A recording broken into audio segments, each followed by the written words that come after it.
kuneyinto ebhaliwe ngibona ukuthi kuyakudinga ukuthi kakhulukazi thina esifama sokuthatha imali singayeki before sithatha imali.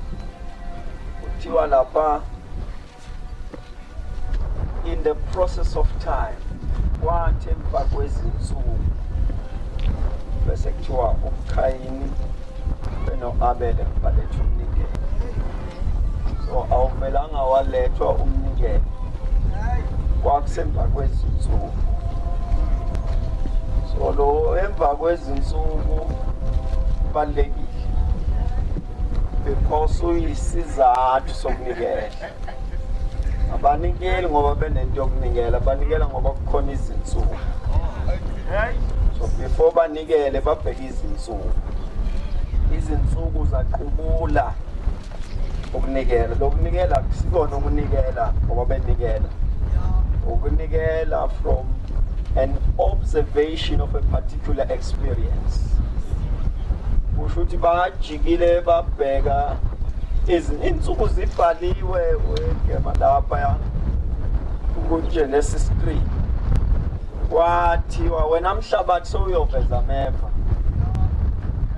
wena soyolista ubuthungu zakho. I'm tempted to say uKhayini beno-Abela bathi mababheka izithukuthuku zabo bathi bengeke zinikeze imphumela enje.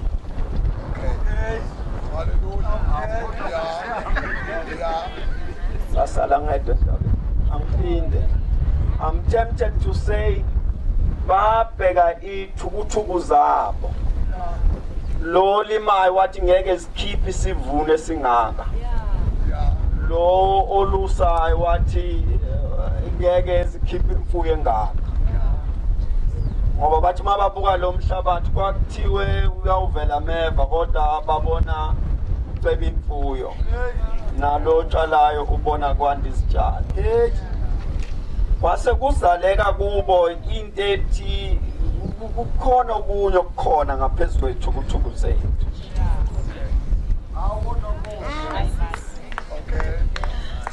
Ngilaleleni akusijuluka kwethu lokho futhi ke lo mhlabathi awuyenzanga lento owutshelwe yona. Ngoba naku sikhiphela utshani imfuyo iba yinhle, naku sitshala kumila kahle. Kusho ukuthi kukhona isandla esivala ameva.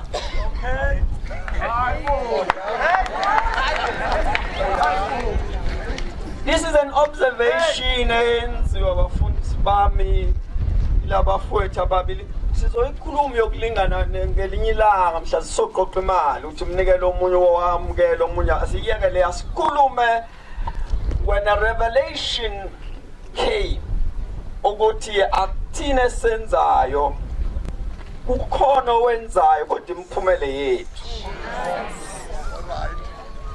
Alright. Manje kunqonywa lo lusajwavu lusa kahle, lo lusayo ukuthi no akusimina ngedwa. Kunqonywa lo tshalile kuthiwa imfuyo yakho, izitshalo zakho zinhle, izithombo zakho. Baba nesambulo sokuthi no man akuthina senza le. Ngoba ubaba wafa ajuluka. No mama naye wafa ehlatshwa ameva. Kodwa kubonakala kulunga kuthini. Kulungiswa ntoni? Asethi omunye no baba bekangitshelile ukuthi kunendoda ebimvakashela before axoshwe la ekhona. Ndoda ke kuthiwa uThixo. Wasethi yazi ngiyasolwa Abela usho uKhayini ngiyasola ukuthi ngemva kwalezitshalo ngemva kwalemfuyo kunesandla esimbozile which is an enabling ability for productivity. Uthi angifuni ukukreditha ukwazi kwami ukulusa, angifuni ukukreditha ukwazi kwami ukutshala, kodwa ngifuna ukuthi ekutshaleni kwami kunesandla esivela ngemuva. Ngishaye nje istatement ngidlule.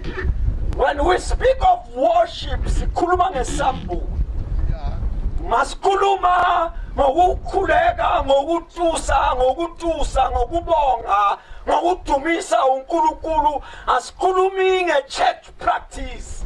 Kodwa sikhuluma ngento ezalwe esambulweni. uKhayini beno-Abela bathi uma kunjalo senze njani. uKhayini beno-Abela bathi asiyombonga noma singambonanga. Ngoba nanku amandla akhe siyawabona. We cannot be silent asenzele kanje. Hallelujah. Ayibonga Nkosi. Ngithi uKhayini beno-Abela wathi akambe sokwenza kanjani. Wathi u-Abela lalela weKhayini, ukwenzeleni? Bheka la enzile khona bese uthatha khona uthi nalokho enginakho. Oh balahleka kuvele kuwe. Lo tshalile wathatha kulezi izithombe ezandiswa yilo wazomnika. Lo ofuyile wathatha kule mfuyo ayonikeza lo wandisa le mfuyo khona kodwa ngoba akakwazi ukunikeza imali bese umnika amazwi. Akakwazi ukunika imali bese umnika ingoma.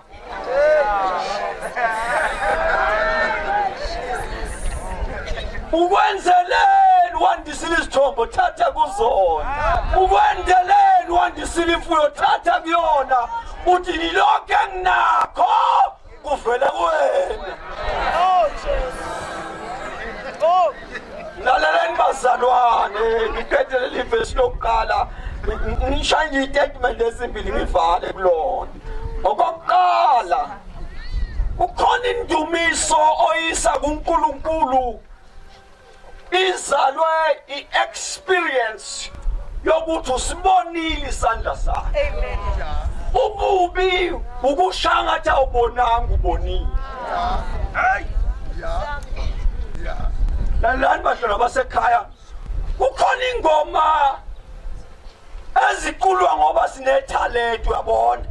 Ma-worshiper ayapractice. Kukhona ingoma eculwa ngoba sinama voice. Ngoba ingoma yasesontweni. Bese kuba khona ingoma ecula umuntu oke wami wabheka emuva. Athi makobheka emuva athi uyafuna ukujika bhekele athi ngakabhekile ake ngicela ngimtshele uma wena Nkosi bonge na.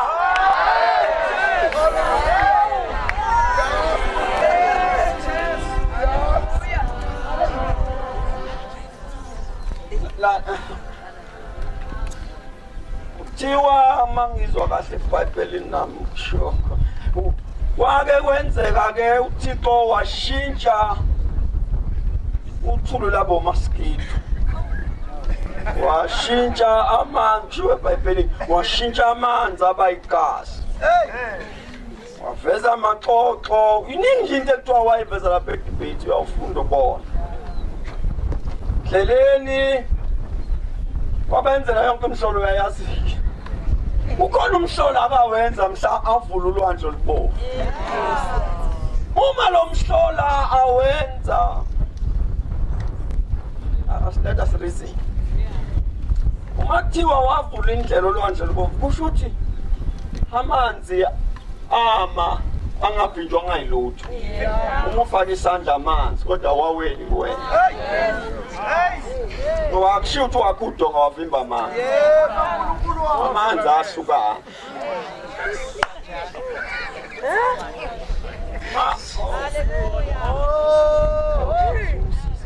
Mabahamba uncike emanzini kodwa lamanzi awoweli kuyena. Uthi ubhala ke la uthi nalomhlabathi abahamba kuwona womile. La qala khona amanzi umhlabathi umanzi. La kuphela khona amanzi umhlabathi womile. Ibayibuka lento. Endleleni nazi le imfene zazibalandela zangena nazo la.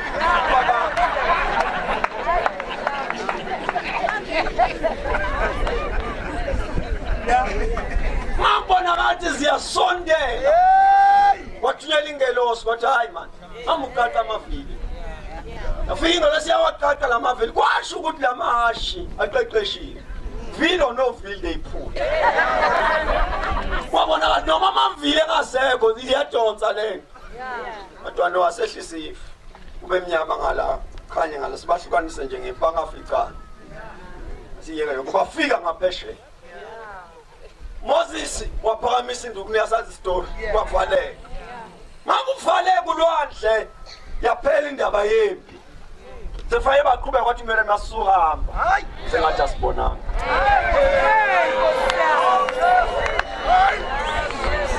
one of the dangers with your life kuthi noma ubonile shangathi awubonanga ngiyacela naseka ake ume uthi akekho fana nawe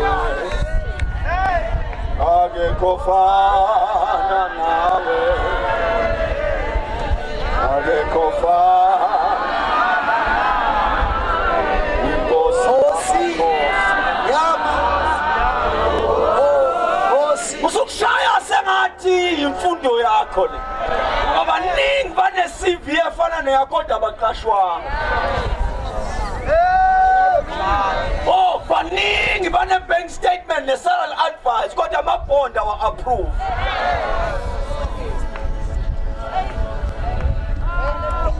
ngithi ngelinye iqanda nje okufike nje ungene kule ndlu yakho bese uma ngoba uyazazi uvelaphi manje ngiyakubona usaloku uncoba le-bank statement akusiyona mntana sekhaya akuwena wedwa ne-bank statement ukhe sandla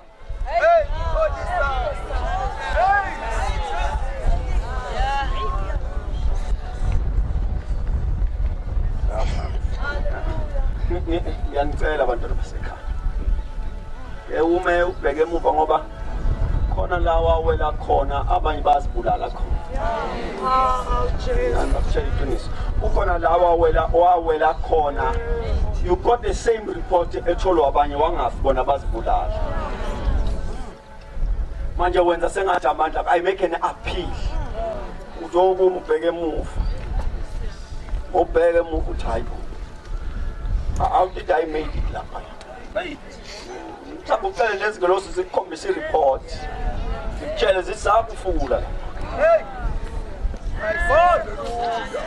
awu nikhona kodwa abazalwane ya zikutshele zithi akubona-ke laphana-ke ngishaya ipoint lesibili lalela ungavuma ukuwabona amandla kaNkulunkulu bese wenza kube into enormal ejwayelekile ngoba bonke abawabonile amandla akuthuleki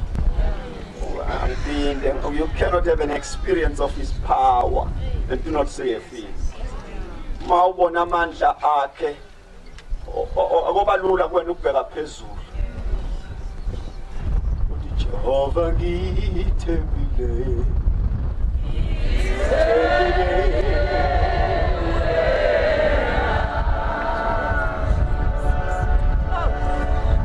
Jehova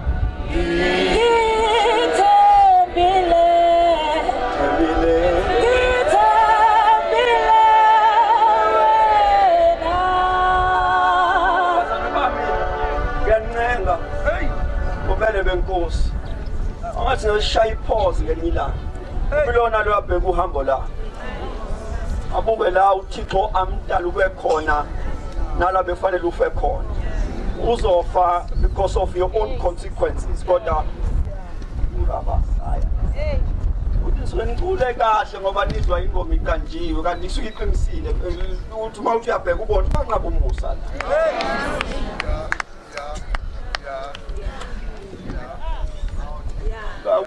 angabi ingoma ngoba i-observation labafowethu abaqala lento yokuzukisa uThixo bayiqala from an observation bebonile isandla namandla kaNkulunkulu bathi asikwazi ukuqhubeka sengathi asibonanga manje thina siyahlangana nje awusahlangana mayibonkosi sesiyobuye sihlangane nini sesiphela ukuhlangana okulandelayo angathi ngabe sime sibheke la asithathe khona when you have seen his power. Ngivala ngevesi lesibili. Laba abafowethu ababili babona amandla kaNkulunkulu ebasebenze. Base bamzukisa uThixo. Nayi indaba ke ngathi ungangifakela ivolume bijana la. Nayi indaba la kuMatthew kuthiwa kungena izazi. Mazingena kuthiwa zambona umntwana ahlezi. Bese kuthiwa zakhuleka. Mazikhuleka zakhipha amanga. Zakhipha yonke lezipho ezisiphethe. As an expression of worship. Kodwa this time akenzanga lutho uhlengisa.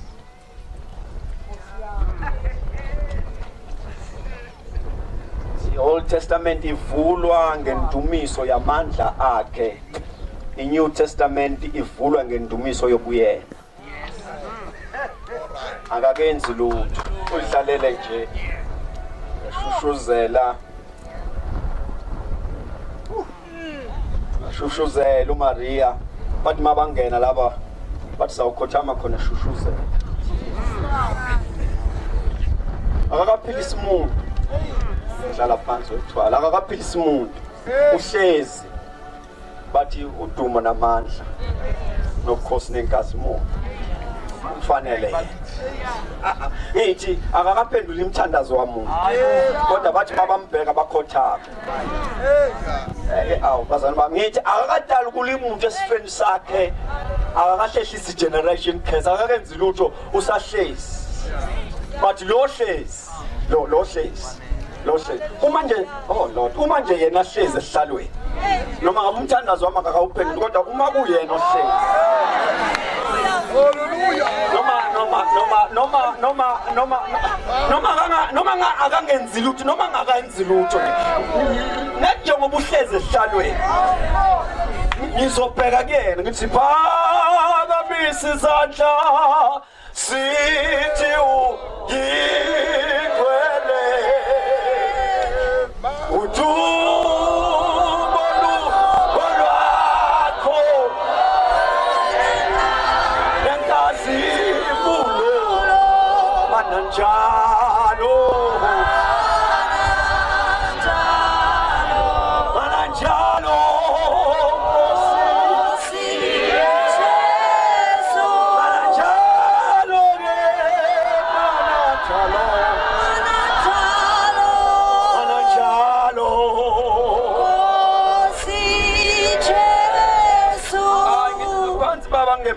angangitshele kungcono kumkhonza engenzanga lutho so that kungenzi kwakhe lutho ongeke ukulimaza ngelinye ilanga.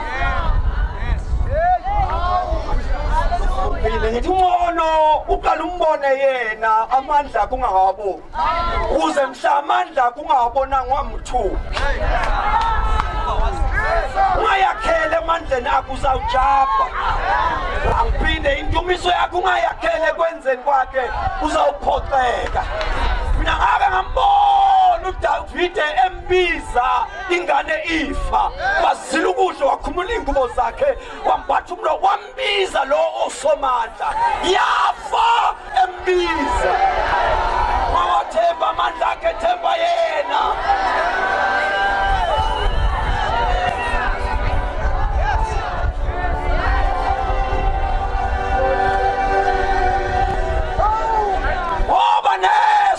uThixo ngesikhathi bebona amandla woba neso elibona ohlezi. Hawu Nkosi yami ungamsusa esihlalweni uhlalisa amandla akhe.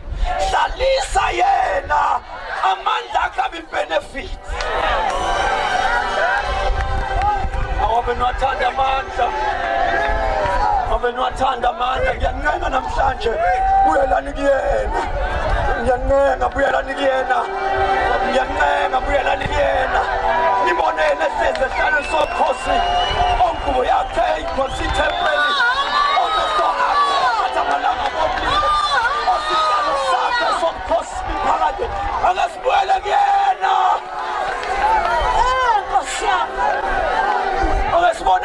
mawukhothama amandla angabi point of interest kodwa uthi mangibona hawu kwanele mangibone wena.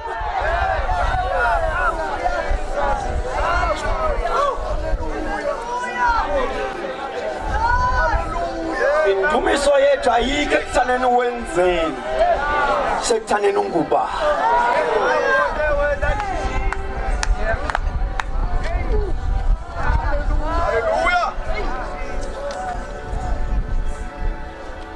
First worship is because of his ability. Now I call you to upgrade to another one. Uthi nje mombheka. Now angazi ukokwa manzi mande. Whatever msukubelethe izandla uma izinto zingahambi kahle ahambe egcekeni lasekhaya. No mindlela inohlupho. Oba yinto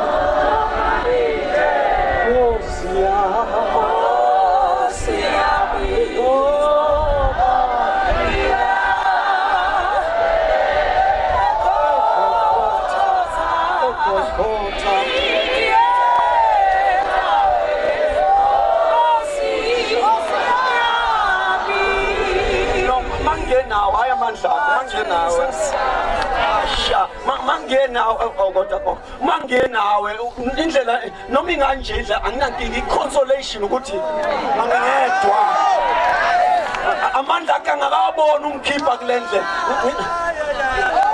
uthi wena ukanye nami osengiyamuzwa ke lo baba wathandaza wathi noma ngihamba esigodini sethusi lokufa angesabo ku akungikhathaza ukuthi awungikhululi ngijatshulisa ukuthi la wena ungamqali ngamandla akhe you're gonna miss him aphinde ungamqali ngamandla akhe you're gonna miss him ungamqali ngoba wenza isithembiso wathi ngizoba nawe I'll never leave you no forsake isiqiniseko